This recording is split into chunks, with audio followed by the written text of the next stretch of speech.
You're listening to the ESO Network, your station for all things geek.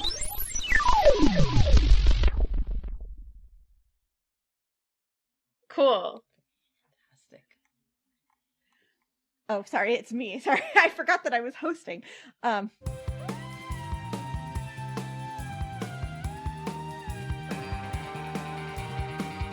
Hi, we are Enterprise Splaining, the podcast where we explain Star Trek Enterprise to each other and to you. I'm Jamie, and these are my co-hosts Maria. Hello. And Bill. Hiya. And we have a guest today. Dax, welcome back. Thank you. Hi. In case people don't remember, can you remind everyone who you are and why you are here?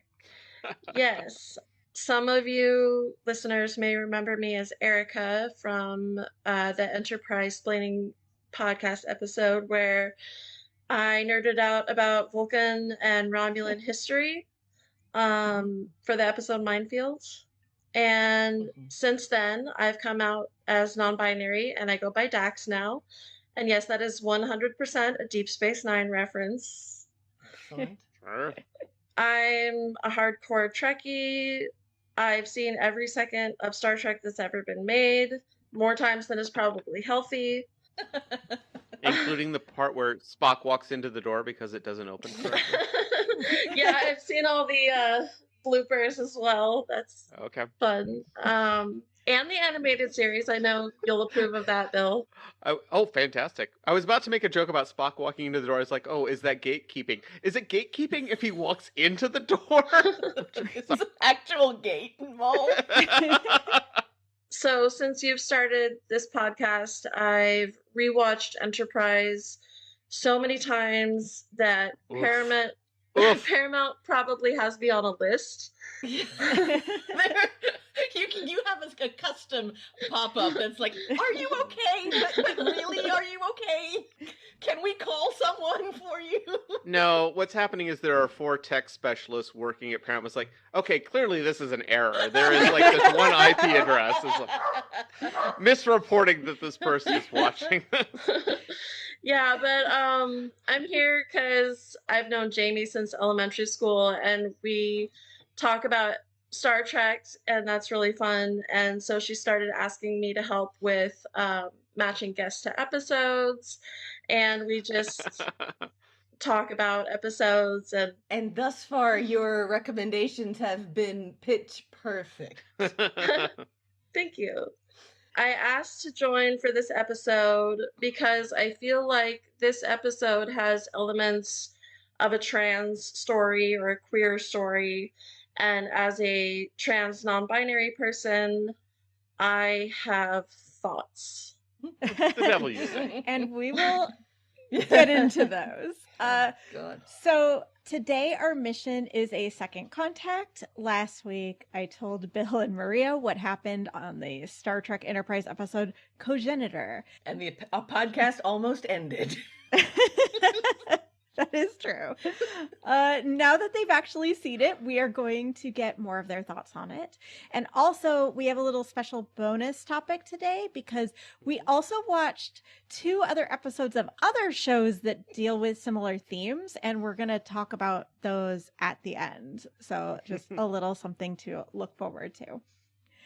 However, because this episode is a follow-up conversation to last week, we strongly recommend that you listen to last week's episode before listening to this one, especially if you want to hear Maria yell that she's quitting the podcast. No, that was because of Bill that last scene. Bill Or did it Bill. first. Bill did it first. I We're all agreed, but quitting. Bill did it first. He was like, I'm done. I'm out. Fuck this show. Oh, and to remind everybody, we have merch available in the TeePublic, the ESO Network TeePublic store. We have a link in the show notes, or you can go to esonetwork.com and click the link for the TeePublic store. We have very cute Porthos shirts. I'm wearing mine today. I love it. And I have one too. Can we just start doing fast fashion where we like take the key like exclamation of the episode and just make a t-shirt and have Yeah. we have like 200 t-shirts by the end of the year. This one is just Cogenitor. I'm quitting this I'm podcast. done. I am done with this nonsense. Since this episode was a heavy one and deals with some serious topics, I have a couple of notes I want to get to first. The first is a content warning. This episode we're going to talk about contained a plotline involving suicide and self-harm, specifically involving a queer-coded character. So, if that's something that you don't want to listen to today, you're not in the right space for that, then, you can skip this episode. We will not be offended. We have lots of back episodes you could listen to instead that are much lighter topics. Additionally, we've put some links to resources in the show notes, so check that out if you are interested. Secondly, I wanted to provide a quick note about pronouns and names. The Cogenitor character at one point in the episode says that they want their name to be Charles. Since that's the name they chose for themselves, we are sometimes going to be calling them Charles for the purposes of this discussion. So if you hear us refer to Charles, we are not talking about Charles Tucker III, because we never called him Charles anyway. Nobody calls him that. Call him Trip. So if you hear us refer to Charles, we are talking about the Cogenitor character. Also, in the episode, Charles is referred by other characters with either its pronouns or she, her pronouns. Neither of those really sat right with us for reasons we will get into in a second. Right. And because we never get their preferred pronouns, we are going to default to using they, them, just because it's a good neutral pronoun to use for someone when you don't know their pronouns. Okay, so with all that, let's get into the recap. Last week in Enterprise Splaining, we covered the episode Cogenitor. This episode was sort of like the episode Stigma, but instead of using queer-coded characters in a poorly thought-out metaphor for HIV/AIDS, they used a queer-coded character in a poorly thought-out riff on The Handmaid's Tale. The episode was basically Stigma, but if the show came down on the side of being pro-stigmatizing people with HIV/AIDS. Like Stigma, it also had a sexy B-plot played for laughs, but instead of Phlox, it was Malcolm. And with that, I guess we can get into it. I kind of wanted to start with some themes and concepts, and actually the first thing I wanted to start was just pronouns, like how pronouns were used in this episode. Sure. Well, I mean, the episode was like 2001/2002, and it's kind of fascinating to me that they actually dealt with this at all. Yeah. I'm going to say this with one glaring example. I thought that this was a pretty well-written episode. This is a thorny issue, and they dealt with the thorns. We'll get to where it all falls apart. Yeah, like if you take out the last 7 minutes. Exactly. Well, there we go. There's the spoiler. For alert, the time, I feel like they did pretty well. Yeah. Yeah. But yeah, I was on board until the end. Like, I had nitpicky. There were things that I feel like didn't stand the test of time, but Trip really struggling with the idea that there was another gender to deal with, and things like that. That was his journey to be on. Yeah, I think the fact that he sort of, they talk about it, right? He's like, yes, I'm referring to her as her, Right. and I think T'Pol calls him out on it at some point, and I think just having those conversations, I think is good and important. I think T'Pol was absolutely right to question why Trip suddenly calls Charles she, but then his reasoning, like, they just look more like a she, completely normalizes assuming somebody's gender. And to make it worse, T'Pol later switches to calling the Cogenitor Everybody she, does. and everyone calls it she, and it's like, okay, I guess we're just cis guessing now. Right. yeah, when this person is there, you can just ask them. Well, that gets into the issue of, beyond the gender issue, this is also a slavery issue. Yeah. Where this person has been denied their identity, and does not initially have the vocabulary to express what they want. And I appreciated, I won't say liked, I appreciated how this episode dealt with this, because everybody, Trip is going through his journey on this episode, and literally everybody is saying, well, that's just his culture. T'Pol says that to him. Phlox says it. Like, there's like, and it begins with his not understanding that there is a third gender in this species, and so it becomes that, and then it transitions into Phlox freeing this person. It transitions from being a gender issue to transitioning to Phlox helping this person out of a slavery issue. Yeah, I feel like there was a big missed teaching moment though, but obviously back in the early 2000s, there wasn't as much awareness of the language that we have available to us today.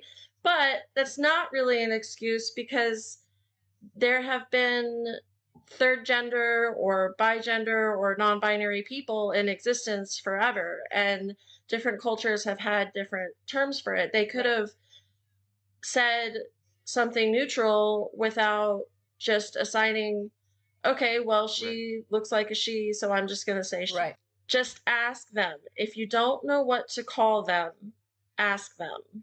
Yeah, and I do think like the writers not really knowing what pronoun to use, they could have created a pronoun if they wanted to, or they could have again had Trip ask and had the character say like, well, I want to go with she, I'm not really but like that feels better to me, or the character could have said like it works for me. The cogenitor is never really asked about any of this, right? Trip says, here, I am going to teach you, which is a very Star Trek thing, right? I am going to teach you how to read. I'm going to do that. We establish in this episode that the cogenitor is equal to the other two, the other two genders. They're in terms of intelligence, equal in ability, in terms of intelligence and ability. So there is no reason that a resistance doesn't already exist. I'm not saying that the situation isn't a problem, but there have to already be intelligent cogenitors who are saying these things that we deserve to be. Yeah, but they're not educated. They're not allowed to be educated. They're probably not allowed to even speak to each other, most likely. That's really beyond the 45-minute episode of this one ship that they encounter. I understand, and we're going to talk about a couple of other shows that handle this differently. But I think the thing that bothers me is it was always, well, there's two things. One, there was a very sort of white hetero savior feel to this, right? Like, I am going to come in and I am going to tell you. Wait. On Star Trek Enterprise? Right.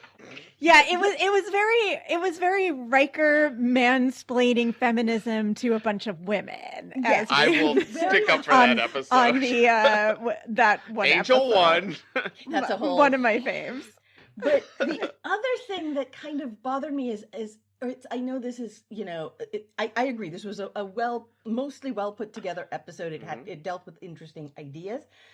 But the thing is that fundamentally it took away the ability for this to really talk about a third gender, because it made that gender a slave. And so that issue and the slavery issue is what was what the whole thing became about. You could have had some really interesting conversations about gender that never happened because the slavery piece of it was so morally clearly bad that was all they focused on. I would argue it wasn't really about gender at all. It was about biological sex and procreation. And we should talk about that language as well, because obviously I am using them interchangeably and I shouldn't be. I feel like this is a story about a marginalized person fighting for recognition, but the story is not told through their perspective. It's basically the cogenitor, Charles, is a lesson for Trip. And this is a queer story not being told by a queer person's perspective. Which, again, is somewhat par for the course for Enterprise, right? For Star Trek. The minority is put in place in order to advance the other. But, I mean, it's very true for Enterprise, right? To advance the white male's perspective or change their perspective on something. I think that is very common for this. Again, this is an episode about a species that has three sexual reproduction genders, but it is a heterosexual male fantasy where Malcolm is getting laid.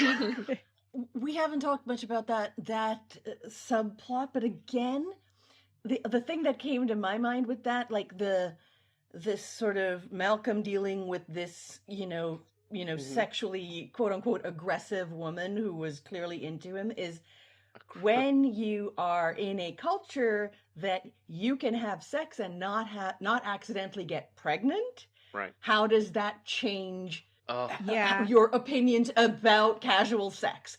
Fascinating idea that they never did anything with. Oh, right? I'm sure the writers No. did not even think of it. They No. were like, it was funny to accident. have a sexually aggressive woman. And it was absolutely an accident that happened, but that's what they were sort of showing, is that's how cultures change when you don't have to worry about, I might get pregnant. There are negative consequences other than pregnancy, but you know what I mean. I wrote something down here, and this is a bit of a swerve. I appreciated how nice these aliens were, except for this one issue. Sure. And it struck me that these aliens are from a next generation level technological culture. We appreciate everything except for this one issue, and they are dealing with this less developed culture. Even when Trip acknowledges the request for asylum and all stuff, they don't get violent. This alien race goes through the diplomatic steps. Like, we are going to contact all these things. They're And like, that was we're fucking very wild. disappointed. We're deeply disappointed. Yeah, we're not mad. We're just Even at the end of it, the captain says, "I hope our races will have better relations." And I'm literally racking my brain trying to think of a point where next generation had to deal with a less developed, like an angry, less developed culture. So, but I thought that was a nice swerve that like, except for this one issue, which I disagree with, let me be clear about that. Like, there's not a swerve like the aliens, well, we're going to destroy all the humans. We're going to be at war forever. Yeah. This first contact was Archer's wet dream. Oh, right. yeah. Like, 100%. Yes. Like, 100%. he played it super cool, but the way it went was everything he's ever wanted in a first contact. They said they loved meeting new species. They wanted to upgrade their sensors. They could get closer to the sun. Like, I feel like this has a lot to do with why later on he basically agreed to give Charles back to them and not grant asylum. It's almost like he was overlooking this suffering in order to be liked. It reminded me of like people who somebody they're close with, like a close friend or family member, is like accused of sexual assault, and they're like, well, but all my experiences with them were wonderful. Like, I really like this person, and I just like can't imagine that. And it had that kind of feeling to me where Archer's just like, no, like, this guy's great. These people are great. Like, there's no way that this thing cannot be that terrible, because they would not be doing it if it was so bad. And I love, like, you see in the scene when Archer is like kind of negotiating with them near the end, you see on his face, it's when the other Captain Drennick, says like something about like the Cogenitor cannot even understand the meaning of asylum, and you see on Archer's face him realizing in the moment, oh no, everything Trip said is right. Like, this is bad. Like, this is a bad situation. And he's actually, with me, everything was great, but there's this other side to him that's actually very, very bad. And he's doing this bad thing. And you see just the disappointment dawn on Archer's face when he realizes he's wrong. Yeah, I agree. I think that Scott Bakula did an amazing job in this of really showing how conflicted Archer really was, even though he kind of did his standard I can't be wrong, this has to be your problem, and blamed Trip for everything. You could, like, in his face, he clearly, didn't believe that, right? And I think that from a Star Trek Enterprise perspective, if you're looking at this feels like they are again sort of telegraphing we need a prime directive. They also need to give asylum to people who are suffering Yes. from their species. I agree. There are no rules, apparently no rules around when somebody asks for asylum. What do you do? What is the process? But also, just like there was a line in here where he said to Trip, "Don't tell me that's what you did, what I would have done, because I don't know what I would have done." Yeah, that was And a to great me, line. It was a great line. And at the same time, there was also another line where he said, it's not our place to tell them what rights they have or tell you what rights you have, something like that, which is absolutely the polar opposite of what Archer has done in the past, Yeah. right? Like, Here's where this episode falls flat on its face. Wait, let's not get... I don't think we should get into that yet. So before we get into other stuff, I do want to go back to the question of sex versus gender and the way it's conflated in this episode. Because as I said earlier, I don't think this episode really dealt with gender at all in terms of like gender presentation, how we think of gender. It very much was focused on like biological sex for procreation purposes, and that's it. This show is absolutely not equipped to handle this question at all. Okay, so first of all, let's talk about reproduction. They are hundreds of years more advanced than the human race. They haven't handled in vitro fertilization. Like, they haven't figured this out. They call cogenitors the catalyst. Right. And so I assume it's not as easy as just like the way that we do, that there's something else that's needed, not just like an ingredient. I assume that there was like a biological reason why I mean, they it's can't. a plot device, right? They can talk about this issue. It's a more complicated form that you can't use insemination for. So can I just like make it clear for the listeners or anybody? Sex is the physical biology, like chromosomes, anatomy, reproductive roles, and we have male and female and intersex on Earth. Gender is a social construct based on identity, how someone understands themselves, and how they present socially. So on Earth, we have men, women, non-binary, and then under non-binary, there's agender, gender fluid, things like that. But sex is the biology, and gender is identity. And like we have intersex people, like intersex people exist, Right. but it's different from like a third sex that would be like, you don't need, you can make a baby with two people. You don't need three people to make a baby, which apparently depends on the two people. I mean, fair, yes, actually, but yeah, like this third sex, it just feels really different and interesting, and I love the idea of like, what if you do need three people, and what if there's this huge sex imbalance in the society?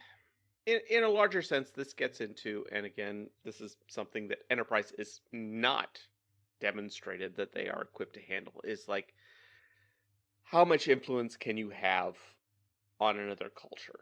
Because obviously the culture I come from is like, I think this is right. And I see another culture and it's like, well, what they're doing is wrong. This gets into an issue of religious evangelism.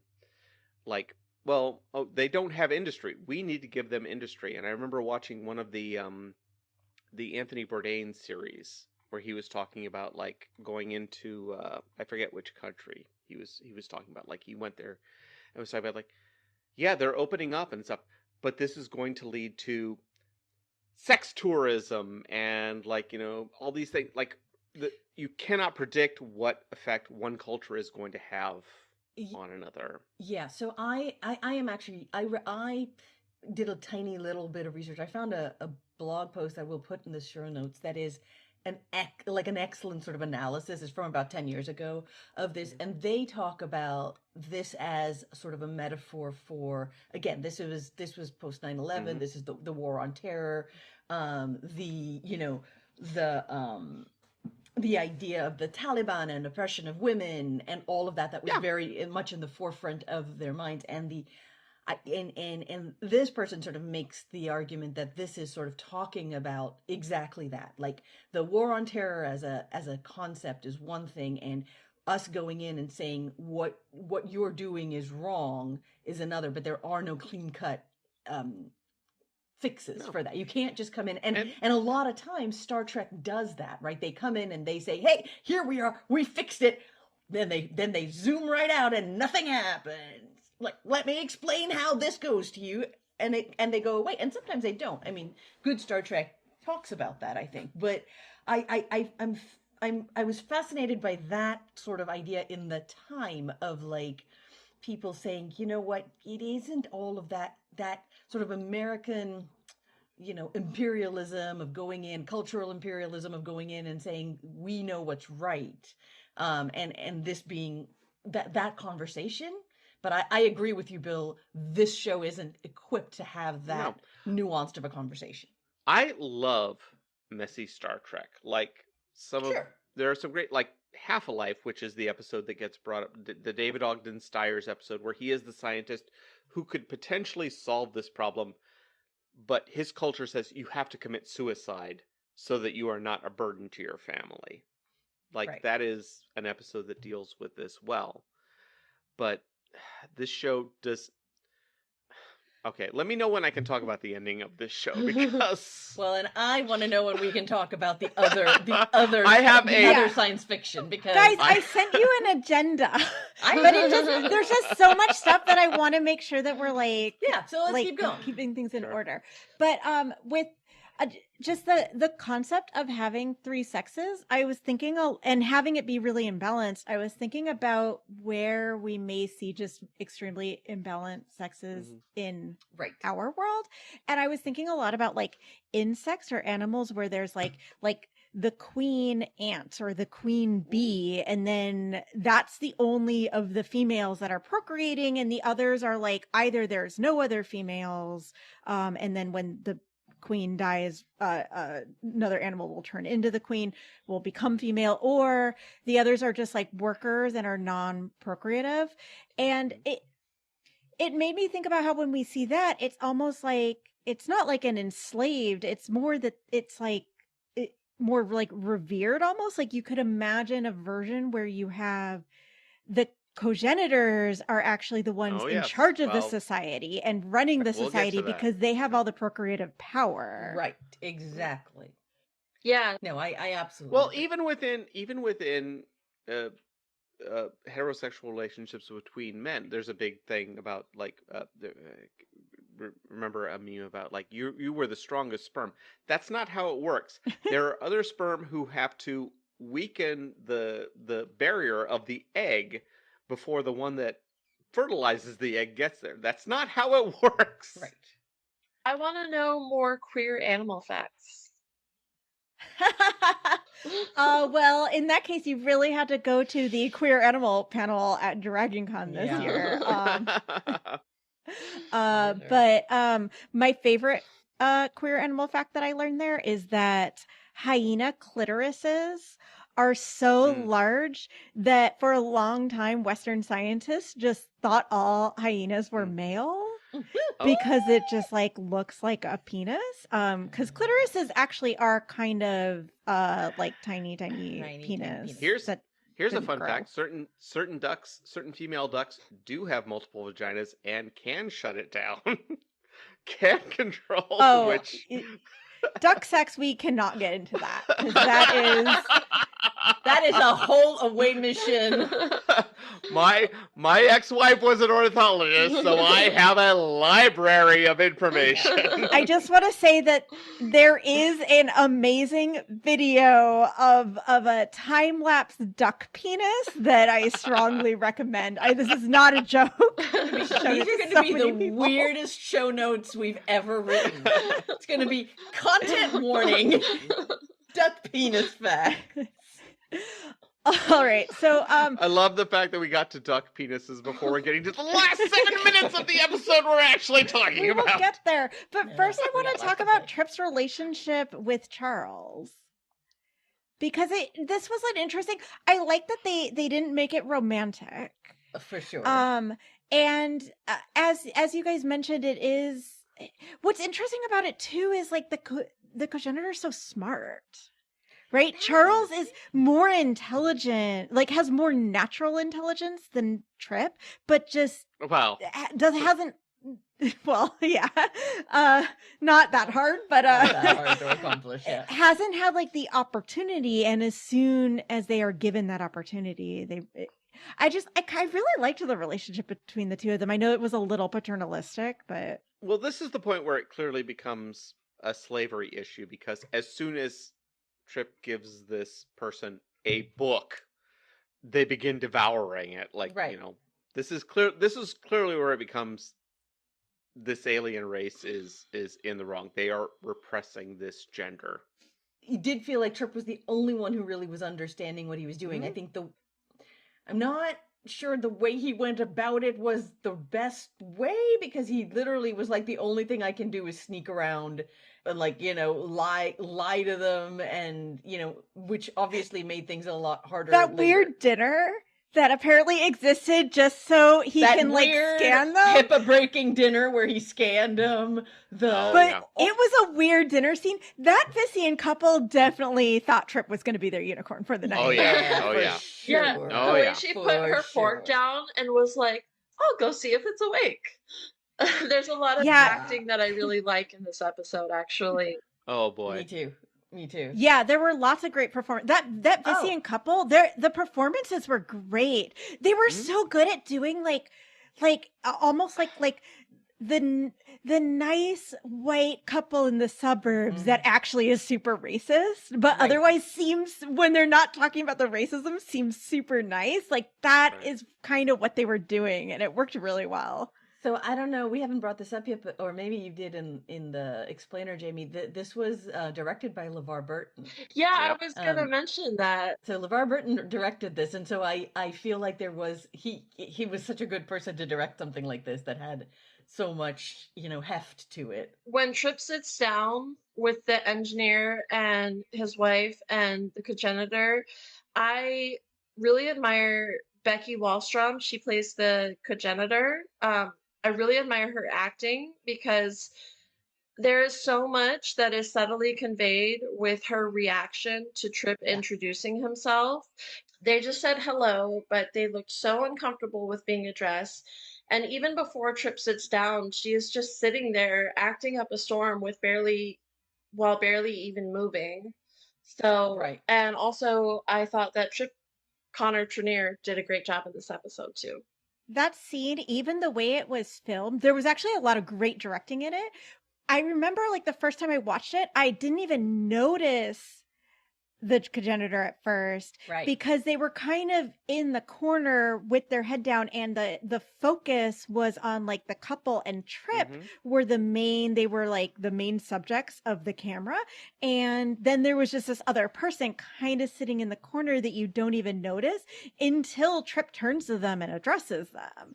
It was just, some of the directing, and if you looked at the table in that scene too, the couple, they both had plates filled with food, and there was nothing in front of the Cogenitor. But also that just gets me thinking, like, why were they there? Like, why did they bring them there? Yeah, it was really weird. It doesn't really make sense. Like, they would not have brought them. They don't eat with the Cogenitor in private. Why would they bring them in public? It doesn't really make sense. It was needed for the plot for Trip to But meet if them, it was a situation where, like, again, if you gave the Cogenitor a little bit more agency, and the Cogenitor was like, I would like to see the other spaceship, and they sort of allowed them to do that. Like, cut the entire Malcolm subplot and add a little bit more of that, and I would have been much more into it, You don't want to see more of Malcolm getting laid? Listen, I want nothing to do with Malcolm and his weird cheese sex. I want nothing to do with it. We're gonna get to the cheese. As a former cheesemonger, I was really I know. I found that cheese We know. scene It's on the fascinating. agenda. I didn't It find says, it ask erotic, Bill but I about was the cheese. We will fascinated. get there. I did not need to see Malcolm being fed cheese. Nobody needed to see that. No one needed to see that. So I have, before we get into the heavy stuff here, I just have one more note I want to cross off. Okay. Archer wants to be a space tourist. Yeah. Like, he Yes. is not a diplomat. He Uh-huh. is like, he wants to go, like, he just wants to hit the highlights. He wants to go to 100%. like the Eiffel Absolutely. Tower, the Great Wall of China. He wants to go to the gift shop. He doesn't want to do anything He else. He is wants not his actually first interested contacts in these cultures. to have Yeah. no complexity. He wants to meet them Exactly. and be like, hey, and then they're friends, and then we And have trade dinner and we tech hang and- out, and then we leave. And Take the a second there's selfie. like the slightest thing that is more complex than that, Yep. he like has no idea what to do. I think so. Y'all know my dad was a diplomat, and I feel Yes. like as you guys are talking about this, it feels like this is what people think diplomacy is versus what diplomacy actually is, which is Every other show, nowhere near as glamorous as you think. every other show, maybe not, well, I'm less familiar with Voyager, but like every other show is about like, this is how messy the job is. Like, even fucking original series, Sure. when Kirk had to be a diplomat and host all these other diplomats, it was like, I really fucking hate this part of the job. But yeah, no, Archer wants to go and take selfies at like And he- nebulas. And he is surprised. Like, you're right about, like, Kirk was like, I hate this part of the job. Archer is surprised that is part of the job Yeah. at all. Like, he Exactly. doesn't even know that was he didn't even read the brief. Like, He didn't even know what a Menshara class planet was when he got off the Yeah. ship. This is 100% my theory that he is not the actual captain of. He is the twin brother of the that's captain. right. That's right. I want to talk about Phlox and T'Pol's reactions because Ugh. those both surprised me and felt kind of out of character to me. Yeah. Phlox, though, was peak Phlox when he said, I have pictures. Oh yeah. When Trip was asking about the trigendered sexual reproduction. I think Phlox was a little bit more in character than. Well, Yeah, I don't know. It's so hard for me to- part of it's Phlox hard was for in me to say. character because the part where Phlox is like, oh, this is so interesting. That's very Phlox. But the Right. part of Phlox that's like, don't like the way they're treating this person is very clearly marginalized, and he's just like, it's just a different culture. That Right. felt off to me. Yeah, I didn't Yeah, me like too. that. To zoom out a little bit, this is again pre-Federation of Planets, Mhm. which is like, I guess it's like the EU, where it's like you can do, like, you need to do this, this, and this to be part of this federation, but it's like we don't have the right to tell this culture what to do or not to. Like, there is literally no federation. But there that's are no not how rules. Phlox felt when the Vulcans were treating T'Pol in a marginalized way, right? Like Phlox was very much like, no, that's wrong. But then here he's just like, oh, well, that's just their culture. And we just had the episode, The Breach, where Phlox literally is going against, like, the sort of common conservative knowledge of his own society to say this is wrong. Let's stop pretending that the show has any continuity whatsoever. But that's the whole point But- of what we're talking about. Is like, is it relevant to these characters, right? Like, does Right. it make sense for these characters to be acting this way? I just don't understand how T'Pol didn't connect this situation as something similar to what was happening in Stigma, where she really, and I understand that that is her own culture, but still, Right. like, she really stood her ground there to stand up for a minority that she was not even a part of. And yet here, like, she's just like, I don't understand, Trip, why you even care about this. Yeah, the only thing I will give to T'Pol in this is that she has been consistent about saying it's their culture, you can't Yes. judge them. You Right.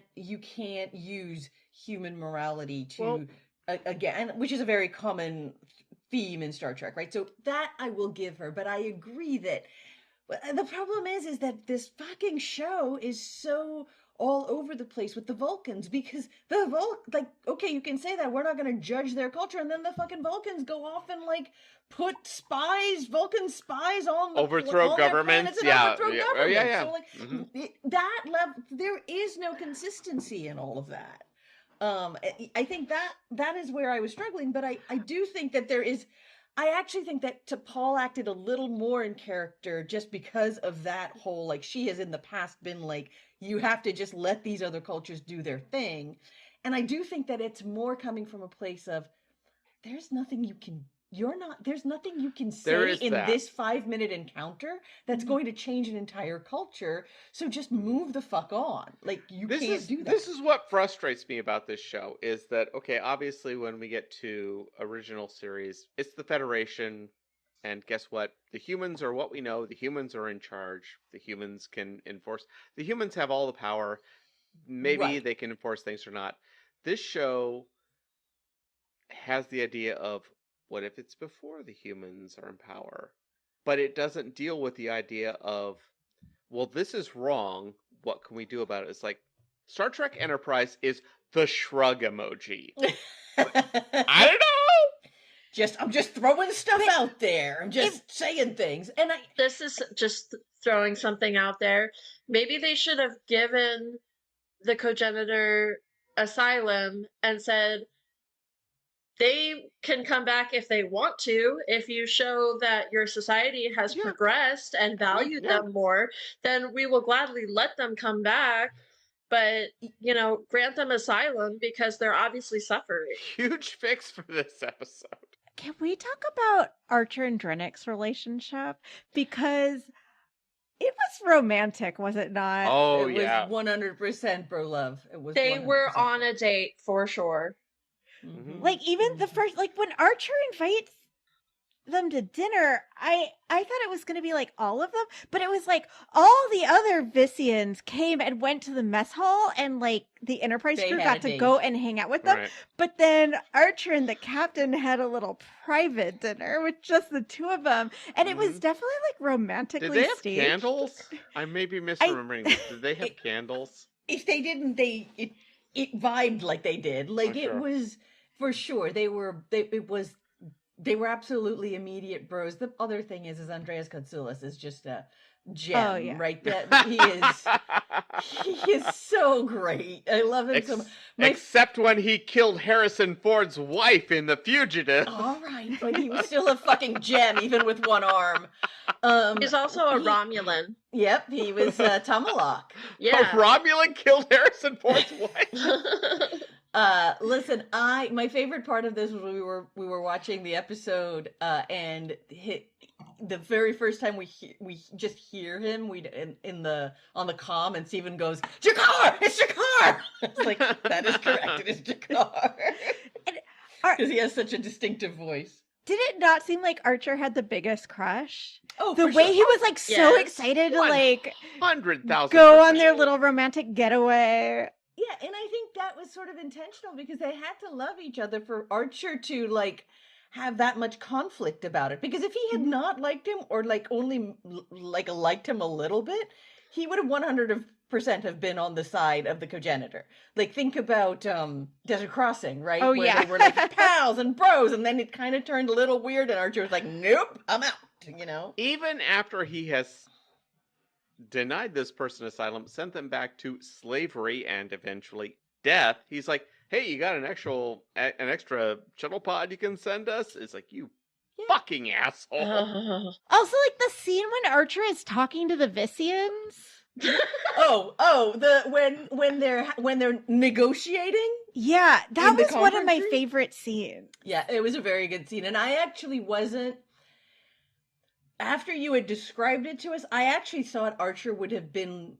I didn't realize he was as conflicted as he was in the scene, and I again, I'm not sure how much of that was Scott Bakula's acting and LeVar Burton's direction versus the actual script, because I really do think he did an amazing job of showing how conflicted he was, even when he was saying things like, "You're gonna be fine, you're just going back to them," or whatever, But like before that, he put his foot down. He's like, "No, like if somebody's asked for my help, I can't deny them." But then he does. But so the comeback that the engineer had was, well, what if we granted asylum to one of your stewards who are forced to work for you. And he's like, they're not forced to work for us. And he's like, well, obviously you can see that it's hard to know about judge a culture when you don't know about them. But the thing is, the Cogenitor is forced to be a slave for them. So it's not really a comeback. It's more and they've never bothered to get to know them at all. But Trip did get to know them. Trip has demonstrated that this being can learn, can read, and have thoughts, and express thoughts that they have free will, that they have they absolutely can make their own decisions, and this was and the fact that Archer doesn't really seem to, and it's not like, so here's the central thrust of this, is that there are 3 reproductive genders in this species. Sexes. And they thank you. They need these people to reproduce. It's not like Trip is saying, let's take them all out of this culture. They're just saying, let's give them more agency. Right. Yeah, but I can see how the one couple feels that, because to this couple, this is their only chance ever to have a child. And I can see from their perspective, if Trip takes this one person away, they are probably never going to be able to have a child. Trip is not saying, let's wipe them out. Trip is saying, these are people. They have thoughts and feelings, and you are denying them an education and a voice in your culture. Yeah, and as much as you might want a child, you can't force this other person to give you that child. You can't move them around. Yeah, we are not in Handmaid's Tale land. No, but that's what they are in, right? That is the situation. Like, it's a completely forced situation. The reality is this is a hugely complex issue. Jamie, why do we think Archer changed his mind? Because I was genuinely confused. He has a bro. Jamie, you're out of time. We're gonna have to talk about this final scene. You're out of time. We're talking about it now. Fine, I'm sorry. You cannot stop us anymore. Fuck Archer. Fuck this asshole. He is a spoiled brat. Fuck him! Execute him! Take him onto the B deck and shoot him in the back of the fucking head. This asshole should not be in charge of the Enterprise. Agree. Yeah, it was some bullshit. And I mean, they definitely, I do believe that Archer was conflicted in this, but fuck that noise, man. Fuck that. But at the end, he didn't seem conflicted. To me, he definitely seemed like he was conflicted. At the very end? Yeah, at the very end, it seemed almost like he was mad at himself, and he was blaming himself, and he was taking it out on Trip. Disagree. Listen, no. Listen to me.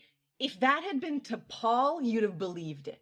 The only reason that it didn't make sense to y'all is that it was Trip and not to Paul. Because Archer does that to Paul every fucking episode. He gets mad at something he did and he blames her. And that's what he did. But he's done it to other people too. He just does it to Paul the most. He does it to Paul, but I'm just saying, that is the situation. He was mad about a thing. He felt guilty about a thing, and he pushed. But then maybe he could have just not done it. Strong disagree. But he's a man, baby, and has no capacity to handle that. So he did what he always does and blamed somebody else. No. Here's where this episode falls flat, is that Archer is angry in this episode. He has no maturity and no moral authority to take this position, because in this entire fucking series, he has not demonstrated any of these positions to criticize Trip for taking a radical action, which I agree with. This motherfucker needs to be shot out of an airlock into space and never be seen again.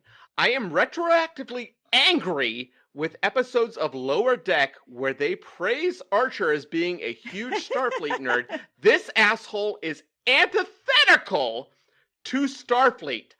Fuck Archer. Kill Archer. Archer's name needs to be blacked out of all of Star Trek.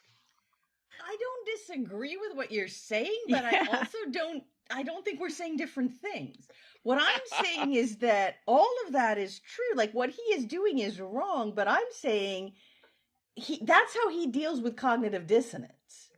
That is his method of handling the cognitive dissonance of my bro and my pal, and I had the best first contact ever, and this is a morally fucked up situation, and I caused the death of somebody. And oh, by the way, sorry, I mean, I understand that that was a thing that was important to that couple, that they didn't have a kid, but the bullshit of, also, you stopped a child from being born is some breeder bullshit, and I was furious about it. Yeah, that made me so mad. It's like, oh, sorry, like, they couldn't rape somebody. The worst possible thing you could do is prevent a child from being born? Fuck you. This reminds me of Picard's reaction of the Maquis thing that came up with Wesley and also Ro in Picard. Where, like... Yeah. Right. He had two people who said, like, what you tried to do to the Maquis was wrong. And Picard could not let go of this. Like, how dare you defy me? I was following Starfleet's orders. And, like... Yeah, it made no sense.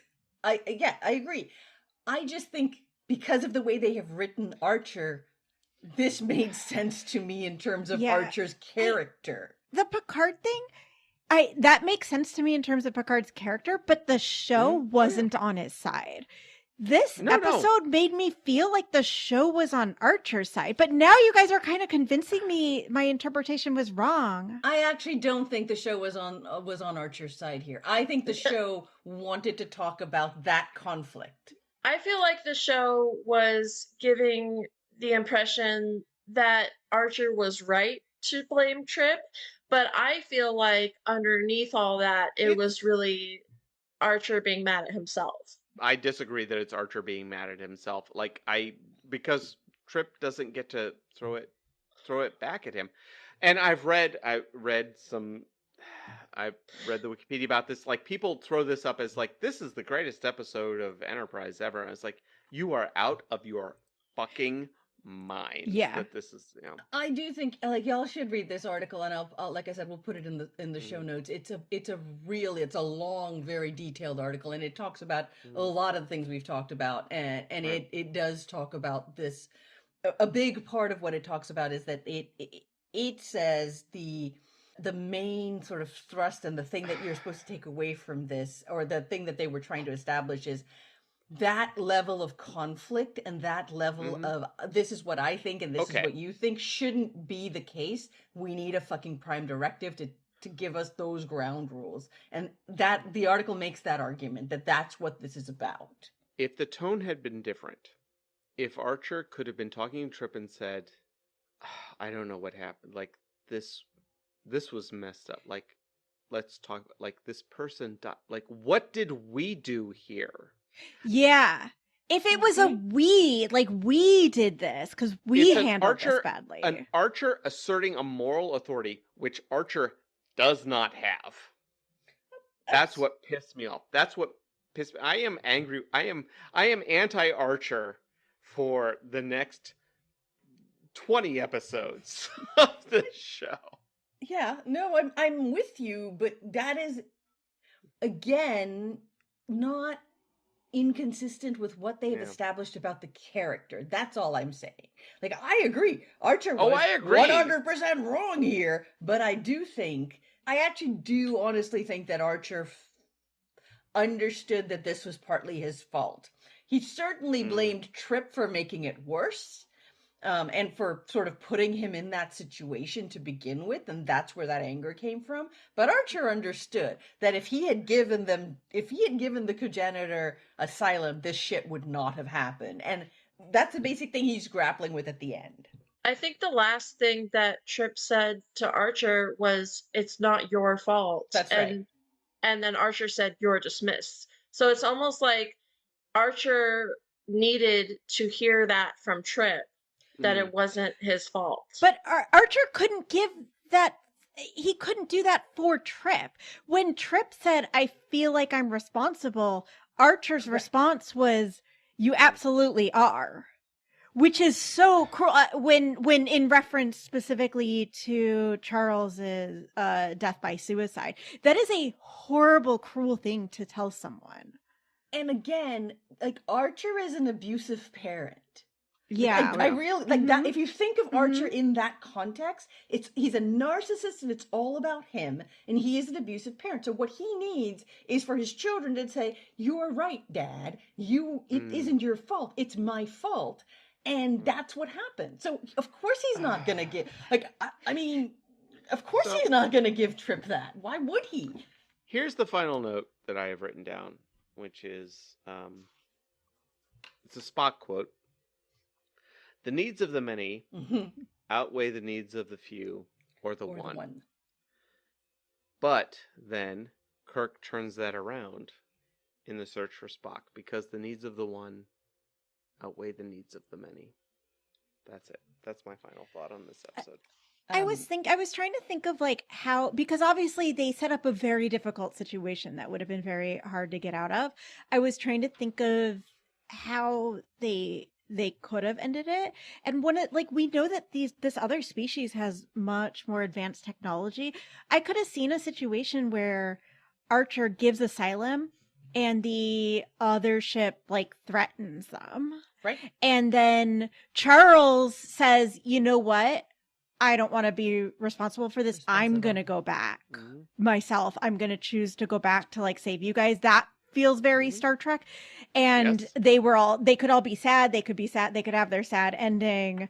And learn a lesson about why they need a prime directive. And I think like it would have just been a better ending. Listen, the reality is if you could have it also, that would have been a great Star Trek episode. You could have also made it a perfectly reasonable Enterprise episode and said he grants them asylum, they threaten him, and they fuck off and have made another enemy. Because you know what this crew does? They make enemies. They make hundreds of enemies like, all the time. That's what they do. They piss off entire cultures. This is a show about the start of the Terran Star Empire in the Mirror Universe. Right, and would just have been like, "Oh, we got away from them, but they're another enemy that's out there that we've pissed off because they've got dozens of those at this point." So why this? Why? And then the only reason is because Archer was bros with the captain, and they got along. Yeah, my ending also would get around the bury your gays trope, so we wouldn't have to have a queer-coded character die, especially die by suicide. I just feel like there's other things they could have done, because I really loved it up until the end. I do have to say, just talking about that, like so much of what sort of happens with the Cogenitor and their arc happens off screen.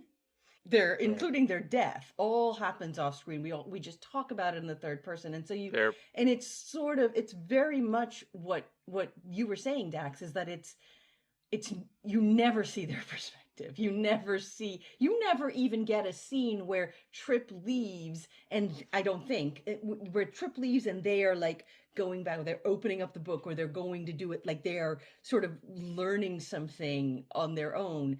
It's always in the context of Trip or in the context of how it impacts them. And that is infuriating to me. I don't even think we get them asking for asylum. We get Trip telling other people that they're gonna. No, they do.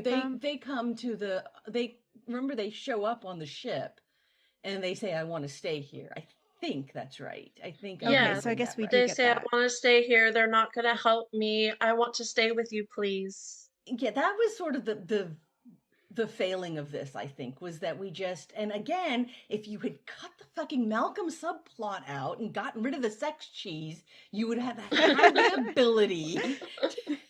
You'd have had the ability to have a little bit more focus on the Cogenitor and their experience and what they are going through in their perspective, I think. Exactly. Speaking of the sex cheese, let's talk about the Malcolm storyline. Now's Bill's time to shine. Time for Bill to shine. I called it a C plot, but it doesn't even feel like there's a plot. It was just sort of like a thing that happened. It's not like a story.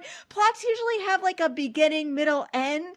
And it was just like Malcolm wanted to fuck a lady and then fucked a lady. It was also Malcolm is not gay. Yes. They're like, oh no, this is. Thank you for an making a episode with, massive vagina flying over your mouth, Maria.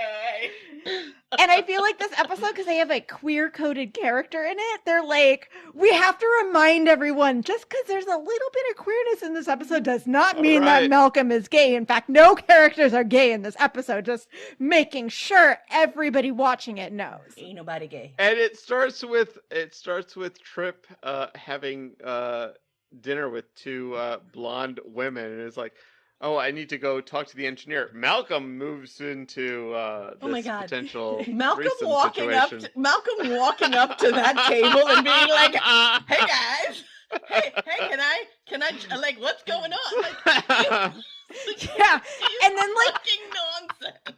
The way and then he tells Trip, yeah, he's like, aren't you gonna? "Oh, the engineer is over there. You should probably go say hi to them."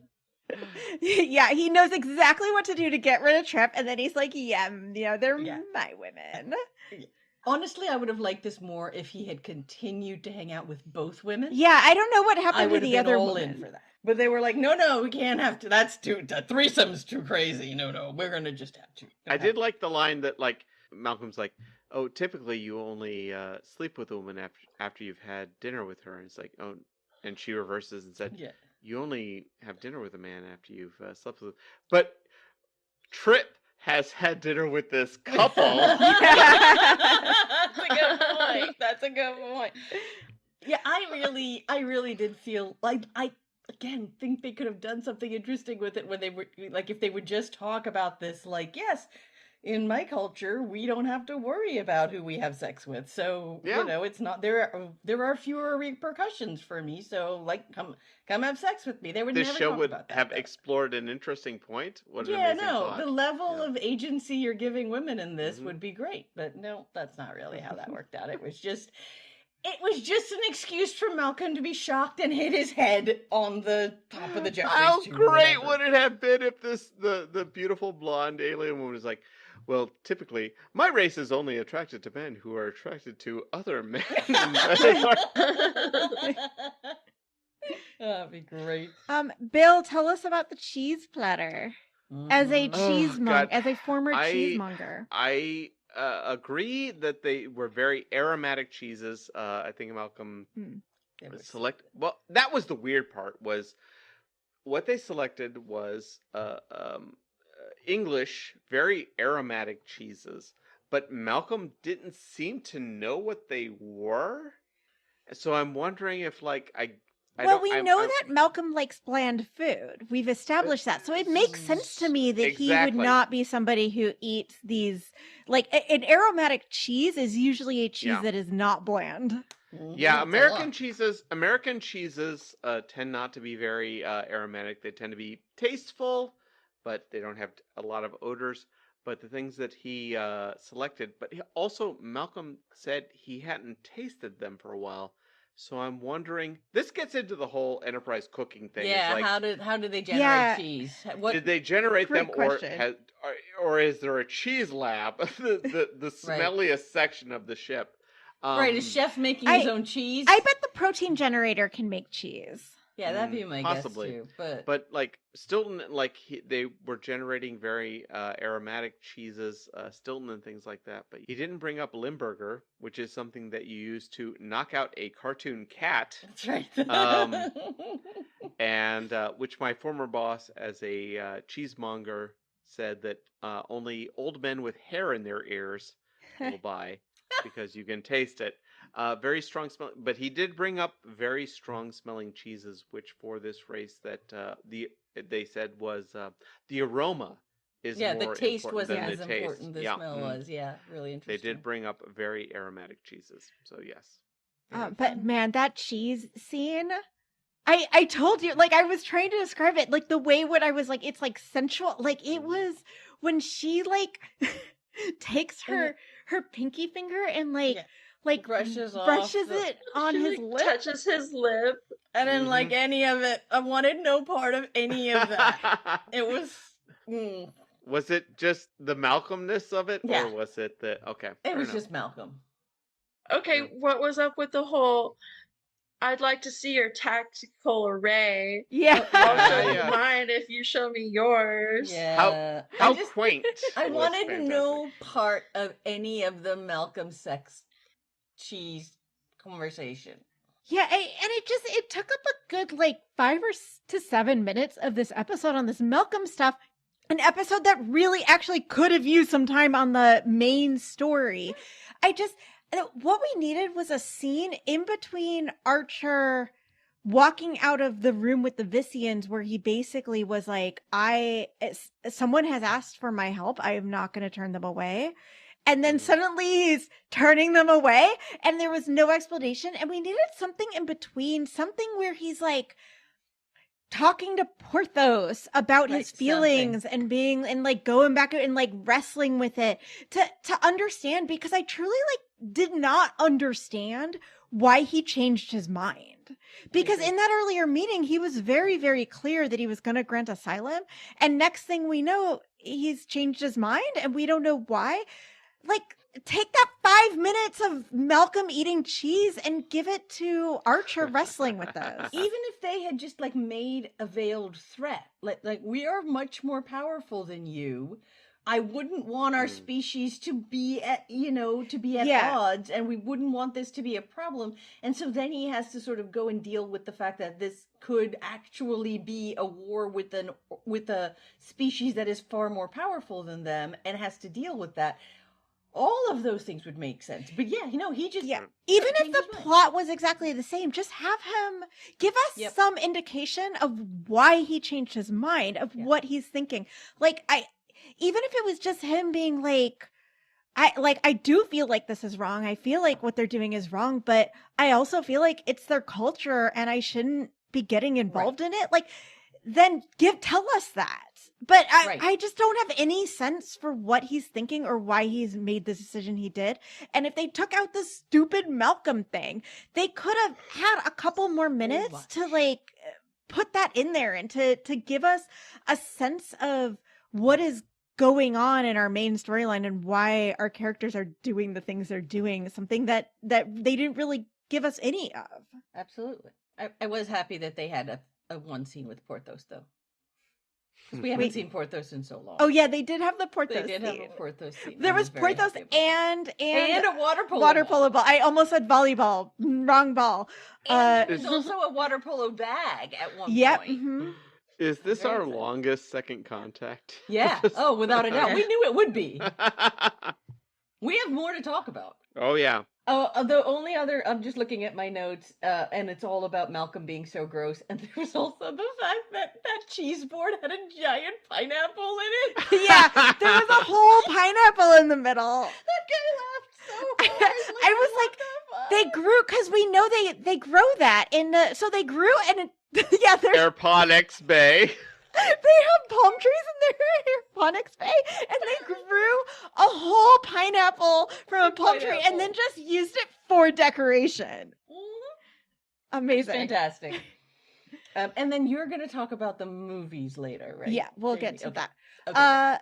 Any overall final thoughts about the episode? I fucking hate Archer. He is my enemy now. I do feel like this was sort of a turning point for us. Like, this episode was like, oh, actually, you are the villain in this. Is what's happening. Yeah, I was really mad when I saw this episode at Archer at the end. I was just like, you asshole. Yeah, it's bad leadership. It's bad morality. It's bad everything. Like, it's bad Starfleet. Like, be a better human. It's bad show running. Yeah. Zooming out, like, these characters are not real. This is a fictional show. This is a bad direction for the show to go in. I do want to mention that last scene, as much as everything about it was bad, except for the directing, it was a beautifully shot, that last scene. The way Archer, when he was looking out the window and you're looking, like the camera was like looking in at Archer, but Archer was like blurry and you're just watching Trip in the background and he like puts his head down. It was so good. It was so well directed. And Connor Trenier acted the shit. This is a good episode. This is a good, messy Star Trek episode. Yeah. I like that, except for the last scene. All right, so let's move on. And actually, before we get to talking about other episodes that we watched that we wanted to compare to this, Dax, I believe that you said that you had some fun facts or background info about the episode. Yeah, so we already mentioned that this was directed by LeVar Burton, and he did a great job, I think. The music that Trip is playing for Charles is Mozart Sonata in C. And the actor who plays Captain Drennick, we already talked about this, is Tomalak from TNG. F.J. Rio, the Vissian engineer, previously played Munez on Deep Space Nine. Oh. And Laura Interval, who played Velo, Malcolm's sexy person, was 7 of 9's mom on Voyager. Yeah. What? I read that too, yeah. Yeah, the actor that played the engineer was very good. Like, he was very good. Yeah, he was on Deep Space Nine. It annoys me that he has no name. They never named him. They named his wife. Yeah, Kala. They didn't name him. Mm-hmm. Yeah, I was kind of looking too, because I was wondering about, I know when we talked about Stigma, there was like a whole story about how the episode came to be. I couldn't find anything about this episode. Before, when you had gone off to get your tea or whatever, and I was asking Daxis, I was like, listen, when we did Stigma, Sue came on and she told me all this background and it changed my entire perspective on this thing. And I was like, is that the same thing here? And I did actually, and obviously Dax had not found anything, but I did do a tiny bit of research, and I didn't find anything that was like, the only thing I found was really that it was really a sort of somewhat of a reaction to the War on Terror. That was all I really found. Oh, the other thing I had is that Connor Trenier, who plays Trip, and what's his name? Dominic Keating, yes, who plays Malcolm. They both said that this is one of the best episodes that they've ever done, and Trip felt like Trip needed to have some consequences for his actions. Whoa! Are we gonna see consequences to this? Oh, I'm gonna be so mad if he has consequences to this bullshit. I never want to talk about this episode again. Connor Trenier being like, Trip was wrong in this is very... This is generally regarded as one of the best episodes of the series, according to the Wikipedia article. That's what I said last week, and I was shocked by that, because Ben, like I said, this episode, it's directed well, it's acted well. Up until the very end, I was on board, but it just that last scene. No, the last scene is a disaster. I mean. Okay. So we watched some other shows, some other episodes that this reminded us of, and I thought it might be fun to talk about those and compare. The first one is TNG's The Outcast. I wrote up a little synopsis here just to remind listeners what episode this was, or, tell you about it if you haven't seen it. But it was an episode of TNG where the crew comes across an alien species called the Genii that does not have a gender. And Commander Riker bonds with one of the aliens named Soren, who eventually confesses to him that she's always felt like a woman, but in her culture, having gender signifiers is forbidden. Her secret is eventually discovered when she's seen kissing Riker, and she's sent to what is essentially like a conversion camp. And Riker tries to save her, but he's too late. She's already been brainwashed. Also, this whole thing was a very overt metaphor for being gay, but weirdly in a world where apparently gay people don't exist, since the fact that she kisses a man is seen as proof that she believes she's a woman. But yeah, it was weird. The thing about this episode is they don't really seem to understand that non-binary humans exist, which is a little funny, which is why they made up this whole thing to use it as a metaphor for gay people instead. But okay. I did like I like this episode. I thought it was God, it handled pronouns better. Like they talk about pronouns in that episode. They talk about like we don't have a word, even though we do. We don't have a word that is the same as what you would use and whatever. And I like that. I actually, it was really interesting to watch, like to compare Picard to Archer in this, where I mean, Picard was kind of like, I want nothing to do with this. I cannot get involved in this. You do what you need to do. But he was also like, you do what you need to do. Like, he was like, I can't officially do anything. And I mean, if Archer had just been that dude. Picard was also like disagreeing with Riker and being like, I don't think that you like. Picard was very strong in being like, you are about to ruin your entire career for this person and like for your values or whatever. Like, I've mentored you and I want you to go far in Starfleet. And if you go this way, that's not going to happen. And Picard seems very much trying to discourage Riker, but he still gives him the choice. That's right. That's right. And Archer does not give Trip a choice. Not and also at the end of it, Picard's like, this is dealt with. I want, like, we're done. We don't have to talk about it. Like, he doesn't say, you fucked this up, or like the way Archer does, right? He's like, okay, as long as it's done with, if you're comfortable and we can leave, we can leave.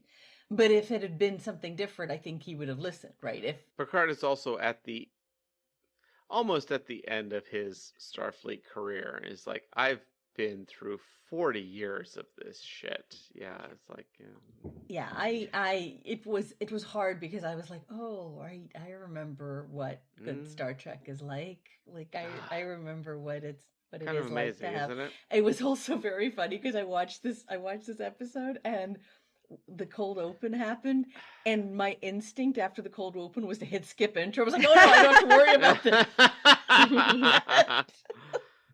I love the speech that Soren does when she's on trial. It's so powerful for trans rights. So powerful. I won't say the whole speech, but she starts off by saying, I am female. I was born that way. I have had those feelings, those longings all of my life. It is not unnatural. And there's a whole paragraph about it. And it's just so powerful the way she stands up for her feelings and her autonomy. This gets into my other conversation that I want to have. Has Rick Berman actually ever watched Star Trek? Yeah. Does Rick Berman like Star Trek? I don't think so. I think at this point, Rick Berman actively dislikes Star. He was not happy about doing this. But I will say, like the thing again, like the thing that did, like that speech, the amount that we heard from her is the exact opposite of what we saw. Right? We never almost never, like there was one scene I think where we did, but we never really had like, here's what the cogenitor believes. And again, going back to like in this scenario with God, I can't remember what their name. What are they called? The Janai. The Janai. That female alien has found others who are like her. They have understood that this is a subculture that they need to partake in. Like, none of that existed in like, right. I just feel like if you are as smart and if you have the same level of sentience as the other two sexes, you are going to find others who are in the same situation as you, and you are going to talk about it. And it really bothered me that they were like, we don't know anything about this. We don't deserve any of this. We are just going to agree to the party line. And that really bothered me about Cogenitor. This episode of Next Generation leaves you with a feeling of loss. Yes. Like, the Enterprise crew has lost that like Right. whatever they were trying to do, like they've lost. Like this is wrong. They left you with a feeling of this is wrong. Right. Whereas in this fucking episode of Enterprise, the fucking captain says you shouldn't. Yeah, the thing that was Fuck wrong was Archer. meddling. Fuck Archer. Shoot him out of an airlock. Fuck Archer. Agreed. I just like it. Yeah. It was so nice to see. Like, yes, that was a heartbreaking episode of TNG, but that Enterprise episode fucking stabbed you in the heart because you don't like the person that you trust, which is the captain of the Starship Enterprise, has just betrayed you, and that's not a Star Trek thing. That's a hard thing to swallow. I agree. Yeah. We talked earlier about sex versus gender, and I do feel the Enterprise episode was about biological sex. The TNG episode was very much about gender. It didn't really have anything to do with biological sex at all. It was all about gender and gender presentation and like the way that you feel. And that's what I liked about it. It was like it was a like, oh no, this race you have to be gender fluid. Like you cannot be one thing. So if you feel like you are one thing, that's quote unquote wrong. Well, I wouldn't even say gender fluid. It actually, what was interesting about it was it. So in some ways you would think that a society with quote unquote no gender would provide more freedom for individuality because you're not being held to gender norms. But instead, they are holding people, but to like a strict androgynous norm where anything you do that could possibly be considered gendered, you can't do. You have to make it as ungendered as possible. Yeah, they all have the same haircut. The same haircut, the same clothes, the same everything. Yeah, it's like the fucking the lobster. Yeah. The Yorgos Lanthimos movie. Yeah. And it's worth mentioning, like, people who are non-binary do not all present as androgynous. A lot of them are very femme. A lot of them are very mass. And even people who are like a woman or a man, that doesn't mean that you always present in those ways. You can be a man and wear makeup, or be a woman and lead in dancing. I don't. It was really funny that was like Riker was like, "But who leads when you're dancing?" It's very funny to me. It is interesting to imagine the society, instead of going in the direction of, we don't really have gender, so you can present any way you want. It's went in this direction of, and so you cannot do anything that we remotely consider to be gendered. It was also interesting that in both the Enterprise episode and the Next Generation episode, those cultures were shown as significantly more advanced than humans. In both cases, like, we know best. This is the logical, evolution of people, or whatever, sentient beings, and how differently they dealt with both of those. I have one more note, and it's that Riker gives very bi energy in this episode. I kept forgetting, because it was weird when they were like, oh, like, because he was kissing, whenever he was like talking about like men and women, I'd be like, oh right, he's not bi, because he was just giving off like extreme bi energy. I kept having to remind myself he's supposed to be straight. But canonically they're clearly trying to make him out to be straight, but I'm like, you cannot convince me that he is straight. He is clear. No. You cannot convince me that Malcolm's not gay, and you cannot convince me that Riker's not bi. I wouldn't say that Riker is bi. I would say Riker is pan. Yeah, like, that's fair. He's okay, like, yes, yeah. Like, Riker's going to Risa is like, come at me, bro. Come at me. Yeah, what you got? What you got? Here's my Gorgon. What's the paid version of come at me, bro? What's come at me, y'all? It's like, he probably holds Riker. 2 Gorgons, one in each hand. Yeah, boy. Riker is pan in my. I have to say, like, when I first watched TNG when I was much younger, Riker bothered me more. I have grown to really love Riker. Like, I think he is I have grown to love his. What you got? All right, I'm in. You know, I love like, Riker. who are you? Okay, I love it. To call this back, when Riker sent Picard to Risa and told him to get a Horga, like, this is my guy.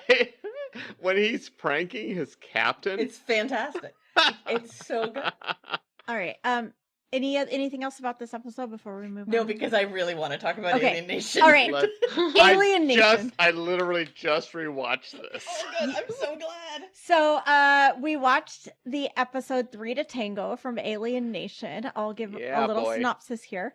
Alien Nation, which I was surprised to learn is a police procedural. I don't know Yes, what it I is. thought this show was. 100,000%. The only thing I knew about the show was that Ambassador Saval's in it, which I knew because I was just editing an episode where Maria mentioned that. I knew nothing else, and I'm like, how is this show a police procedural? But okay, it's a police procedural about LA cops, except also there's aliens. Apparently they came on a slave ship. Great show.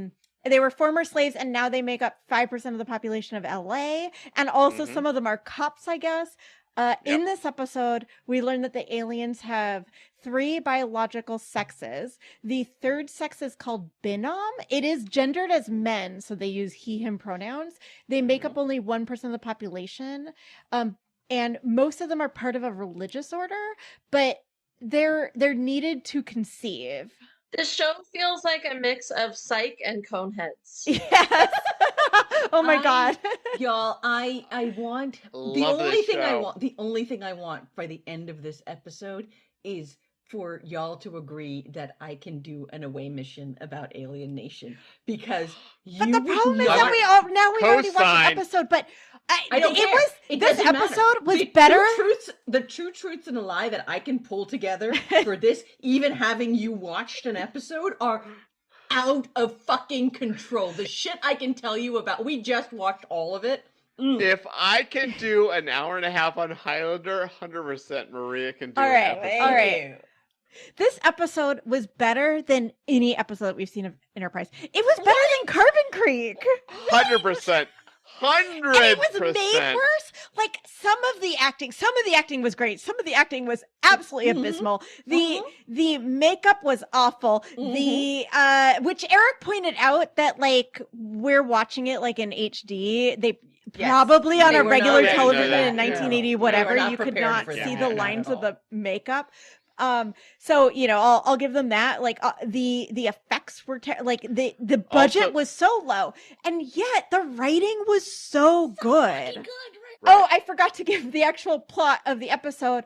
Ambassador Saval, who is a police officer, is investigating a serial killer who's murdering the Benam and also learning how to stop being such a fucking asshole. And instead, he learns an important lesson that it's good to respect other people's cultural practices, even when they're very different than your own. So anyways, that was the episode. And I see why you guys thought of it, because it really was, in terms of like the species needs three sexes to procreate. One of them is a very, very small portion of the population, in this case 1%. But it was interesting, like instead of enslaving those people and forcing them to procreate, they almost worshipped them. Like they had a whole revered religious them. order and had like Monastic. special ceremonies around conception. And to my point, they literally explain, like, there's literally 2 lines in the show where it's like, can't you do in vitro fertilization? And the alien cop is like, but that would remove like an important cultural aspect of this. Yeah, I liked that they handled that, and they were like, yeah, we can do it, but we don't want to. Choose not It to. would Why- it would why harm would we our do that? culture. I have been talking great about episode. Alien Nation for this entire series. I know that it is not a perfect show. We recently rewatched all of it, and it was like a movie, and then it became a series, and the series got canceled, and then they started making TV movies. I watched all of it, and it's not a perfect show, but it is shockingly prescient for its time. the way that it handles, like, there are topics, and I'm not kidding, we just finished it in the last year. There are topics that it talks about that are relevant today, in an, like, extraordinarily relevant today, and it's wild to me the way they handle the binoms and this idea of just generally how this is a very sort of big theme through the whole series, is like, our culture is not your culture, but what you have is you have these aliens who have come in, and what they are good at is blending in. So they are great at incorporating, Earth's culture into what they do, but what Earth is really bad at is understanding that their culture is very different. And that theme is is a through line through the whole series, and it's wonderful how they handle it. And I was really impressed with this particular episode and how they handle this very complicated concept. And this was the 80s, right? This was sometime in the 90s. Yeah, 90s. Maybe early 90s, but it was so well Trash can be great at handling complex issues. It's fantastic. Yeah. I loved this episode so much that I ended up watching the entire first season Nice. already. I'm so happy. And I just found out about this like a week ago, right? I've already watched the whole first season. It's so good. It's so good, right? I mean, it's very 80s coded for sure. There are definitely major issues with it, but oh my god, it's so good. In some senses, it's very shallow, but they have 2-sentence dialogues where they talk about what the issue is. Yeah. So these Binom are only 1% of the population, and yet because they're needed for procreation, it's obviously very important to them. I mean, this episode, the reason it's so serious that there's this serial killer killing them is they're already such a small part of the population, and if they're all killed, it could mean the end of this entire species. So it's clear, like, they really understand how precious it is to have these people, these Binom. And yet, when a Binom who is part of the order says, I don't want to be part of the order anymore, I want to leave, I want to go be what the one guy just is like an assistant at the police station. He's a janitor. He's a janitor. He's like, I actually don't want to just be, they said he was fucking But like 600 women a year or whatever to help them conceive. But it's a monastic order, so when he leaves the order, he will not participate in this reproduction ritual. But it's still, even though it's obviously a huge loss as a species when one of them leaves the order, it is, and they do try to kind of talk them out of it. It is still their choice. They are still allowed to choose to leave. Even like if all of them left, it would mean the end of this whole species. And yet it did seem to me that they probably then would move to like artificial insemination or something, but still. Right. It's crucially like he leaves the order, but he takes a vow not to participate. No, but he doesn't. In reproduction. He says that he will, and he's still like, we see the one that was killed at the very beginning, the first one that was murdered, was participating in helping a couple conceive at the time that he was murdered. So, and that was interesting to me too, because they didn't have the whole ceremony. So clearly some of these aliens are not, they're like, we don't really feel like we need the religious part of it. And they seem to use some of the Binom that are not part of the monastery to conceive. But I really liked it. It just felt so different. I mean, even the one couple says the Binom that helped them conceive their first two children, I believe the wife called him a part of her family. It's a well-written episode. It's a nice change of pace. I know, and it really the parallels are stunning to me, right? Well, to the point where I would bet anything that the writers of the the Enterprise episode almost certainly saw this episode and were Yes. like, well, it could go another way, which I agree. Like, Mhm. I would say, like, in an intelligent society, it could go Mhm. go this direction, but it could also go the slave direction. Yeah, Steven actually said exactly the same thing. He was like, I wonder if they watch this because it does seem very, very parallel. And Which is about- funny because there's a Star Trek reference in the episode. Yeah. there is. It's so fun. I'm fascinated with the idea, and this comes up time and time again, that, you know, these aliens are blending into our society. They are, you know, getting jobs the way we get jobs. Right. They have the same jobs we do, but at some level, It's but assimilationist. but also they are super different. Like there is a Mhm. fundamental difference, and how they start to figure out how to mesh those things is really interesting. And I to like me. that the differences are partially biological, but also partially cultural. Cultural. We should definitely do an away mission about this Right. because Here's my mid-episode recommendation. Don't watch this. Cogenitor. Don't watch Cogenitor. Go watch Alienation instead. I've got a quick memory alpha for us today. Memory Alpha is a segment where we talk about a weird or funny page we found on Memory Alpha. I know we had fun last week laughing about, I sent you guys the screenshot of the list of movies on Trip's pad, and they were all sure. fake except for one. So I discovered that there is a page in Memory Alpha called Motion Picture Library, which is just a list of all the movies from that screenshot. And every one of them you can click on and they all have their own page. And most of them are quite boring. It'll just be like, whatever the name was a movie on the movie list in that episode. right. But some of them had fun little Easter eggs. So 2 of them you guys got last week. The first one was Dixon Hill and the Black Orchid. Yep. Which you guys sure. clocked as a character from the TNG Hollow novels. TNG. Yep. And then one of them, I think you guys also got this Bride of one, was Chaotica? Bride of Chaotica, I guess is a Voyager reference. Yeah, it's a Voyager. Oh yeah. So 2 of them come from a different show. I don't know if you guys can get it. So one of them was called Mr. Willis of Ohio, and the other one is Celestial Navigation.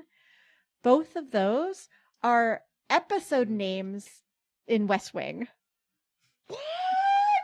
Yeah, they are West Wing. They're West my Wing God. references. Wow. Trip decided to show her all of West Wing. Well, that's gonna really fuck her up. I feel like showing aliens West Wing would actually make them want to be friends with Yeah. humanity. Unfortunately, not a West good Wing thing to show universe not really our reality. Better show him Back to the Future. But if you're gonna show them a Sorkin show, I feel like that would be the one to do. Probably so. So those were the only ones that were like references to other things. But there were 2 others that just had funny lines in theirs. The first I wonder was- if it's the same two as that I picked. Okay, so the first one is Apache Serenade. Oh. On the page for Apache Serenade, it had the line, it presumably featured the Apache tribe of Native Americans. Oh. Why did we need that? I just thought it was so funny. Like, somebody in Memory Alpha was like, we have to mention who the Apache are on this. And the other Just in one case people don't know. was on the Memory Alpha page for Escape from Dodge City. It said, quote, the movie presumably involved Dodge City, a Kansas city particularly associated with the ancient West culture informing Western films, including the phrase get out of Dodge. Thank you to this person. Like, Oh, why? boy. It was just very funny to me that That's somebody amazing. just felt like we needed to mention that this fake movie, Escape from Dodge City, is probably talking about the city of Dodge City. I just Memory thought it was Alpha funny. might be the utopia for mansplaining, though. Like, Yeah. Dax, what did you have? Because that was all that I have. Did I miss some? I just thought that there were 2 episode titles that stood out to me that were really funny. One of them was a musical called Love's Lovey Love. I've written that down. I have Love's Lovely Love written down. I was like, what the fuck? And the other was a Western called The Stagecoach of Flame.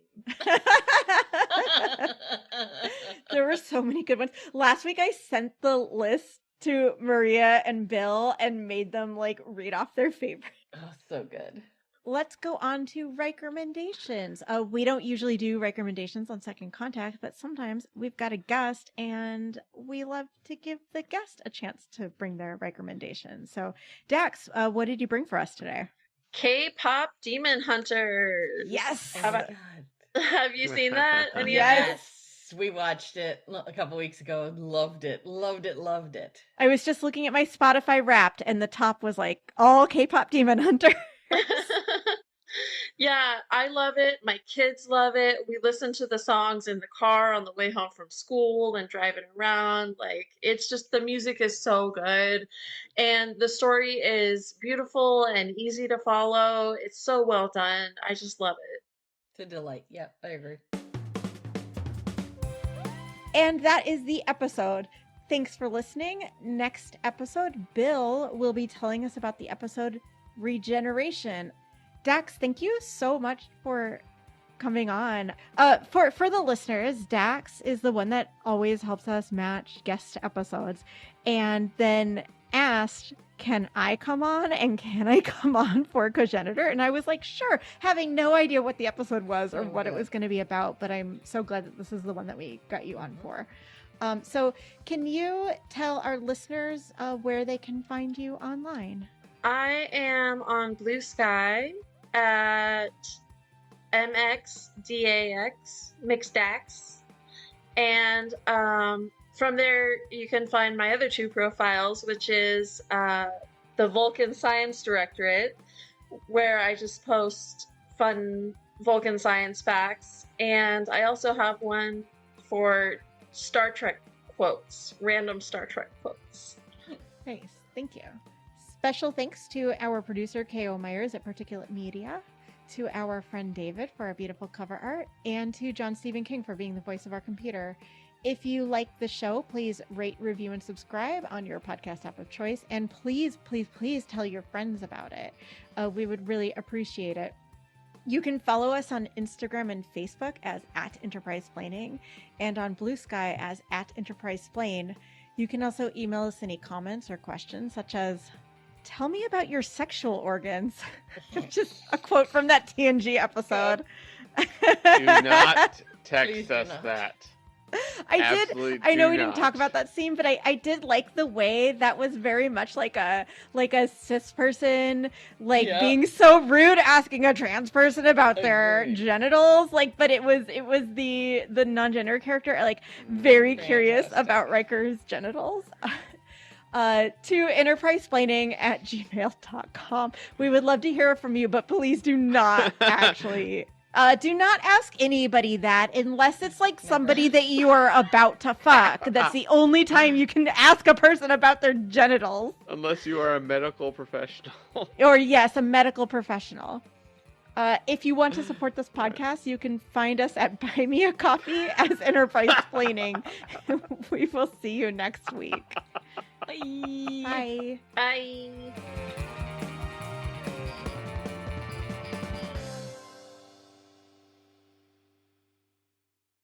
Are we talking about the last scene or no? Okay. No, not yet. Yeah. Let's get into before the final scene.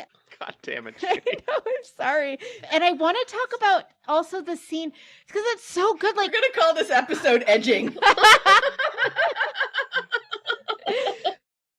We have a weekly podcast called Earth Station Trek where we talk about Star Trek. So we'll go live on Thursday evenings on YouTube, and then it's available after the fact as a podcast, either talking about the latest Star Trek episode or a legacy Star Trek topic. We have been doing this podcast for 4 years now. This is the first true Earth Station Trek live panel. This is so exciting. Yeah. This is a milestone. Hi. Your mics are really loud and we're doing the panel on the other side. Okay. Okay. We'll be quiet. Okay. Thanks for coming. Thank you for being quiet. This has been a broadcast of the ESO Network.